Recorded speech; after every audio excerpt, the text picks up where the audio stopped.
Recorded Books presents Hero Villain, Satoshi, the Man Who Built Bitcoin, by Mark Eglinton, narrated by Julian Elfer. Prologue. When an individual or group of individuals operating under the pseudonym Satoshi Nakamoto published a white paper entitled Bitcoin, a peer-to-peer electronic cash system on October the 31st, 2008, a shockwave reverberated through the close-knit cryptography community.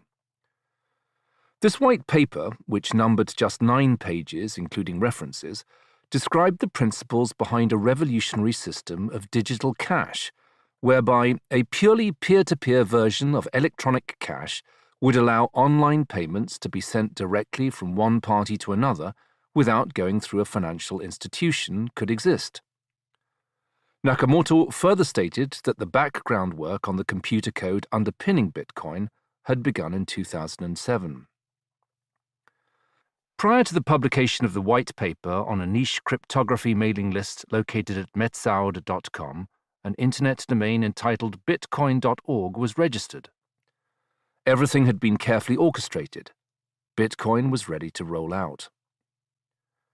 As exciting as Satoshi's white paper was, in the sense that the ideas it presented seemed uniquely watertight, it was received with a degree of side-eyed suspicion. The cryptographic community, a cynical bunch at the best of times, was entirely accustomed to pretenders appearing on the scene with promising schemes that later failed. Many such examples had come and gone over the years. What was different was that although Satoshi's idea was not the first attempt at a digital cash system, well-known ventures like DigiCash and eGold had tried and failed previously, all the concepts described by the white paper regarding triple-entry accounting and solutions to historical roadblocks like double spending seemed definitive in a way that previous iterations hadn't. And that wasn't all. Beyond the specifics was something bigger, something more cinematic in scope. Satoshi's white paper, for the niche few aware of it at that time, offered a clear-eyed view of a world beyond financial middlemen that didn't so much seek to create an anarchic movement designed to rail against the central banks, but instead would permit a new means of transacting quickly, inexpensively, and across borders. These intentions were both positive and potentially revolutionary. Bitcoin, as it was originally characterized by Satoshi's vision, was as much about a better future for mankind as the invention of the wheel had been in circa 4200 BC. But nothing nowadays is ever that simple. Sadly, Satoshi Nakamoto's mere existence just wasn't enough for the hordes of disciples. In fact, ever since the Satoshi pseudonym broke cover in 2008, debate has raged constantly in mainstream media and in niche Bitcoin-fixated groups on sites like Reddit about not just who or what is behind the persona, but also about what the contents of the document actually mean. Other than communicating in what expert analysts concluded was uncomplicated British-style English, using curse words like bloody and expressions such as flat instead of apartment, few other linguistic clues were left that could provide definitive identification. Predictably, multiple theories have come and gone in the years, since as to who might be behind the moniker, and many people have taken it upon themselves to try to find out. But every time a major publication sent someone out to find the internet's own Bigfoot, some beleaguered reporter returned with news of a sighting of something else. Forbes, Newsweek, the New York Times, Vice, and the New Yorker all threw their hats into the Satoshi ring over the years. All came up with something, just not the real Satoshi Nakamoto.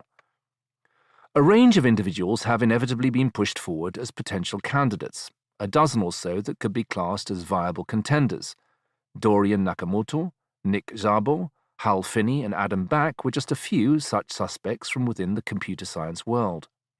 Elon Musk, convicted criminal Paul LaRue, Silk Road alleged founder Ross Ulbricht, and even the US government itself have been offered up as suspects.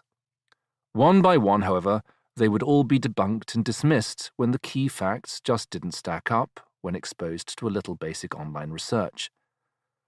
For journalists, attempting to unmask Satoshi Nakamoto became a frustrating fool's errand at best and a perilous credibility-jeopardizing endeavor at worst.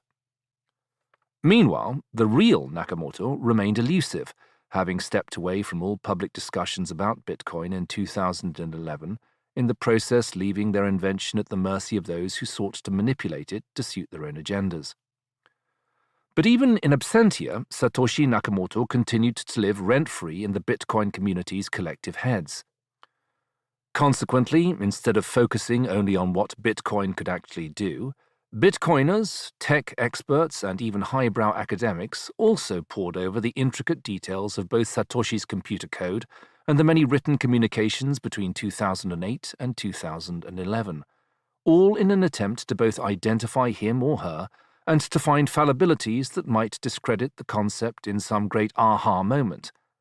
Along the way, individuals have been doxxed, fled countries, and died.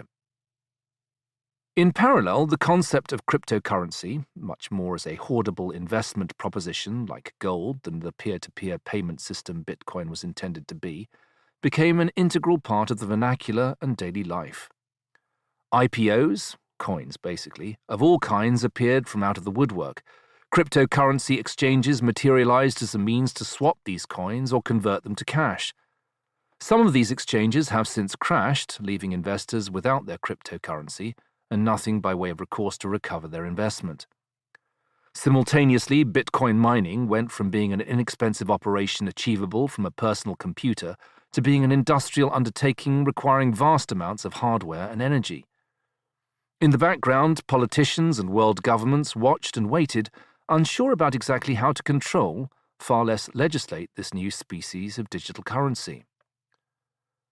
This book is therefore the product of this journey into the confusing world of Bitcoin and Satoshi Nakamoto. The intention is to tell the Bitcoin story in a way that is relatable to normal people, anyone with just a passing interest in one of the world's most significant inventions. Still, I fully accept that this is the tech world we're talking about, and as much as the objective was to distill the most technical aspects of the story to the bare minimum, blockchains, nodes, miners, protocols, etc., a degree of tech speak must be employed. Thankfully, though, far above all the technologies surrounding Bitcoin, towers a much more relatable and fundamental truth that wasn't immediately obvious. What I came to realize over time was that the narrative of Bitcoin's short 15 years of life is a modern morality tale played. To keep listening to this audiobook, I've left you a link in the description so you can do it, at no cost thanks to Audible's 30-day free trial.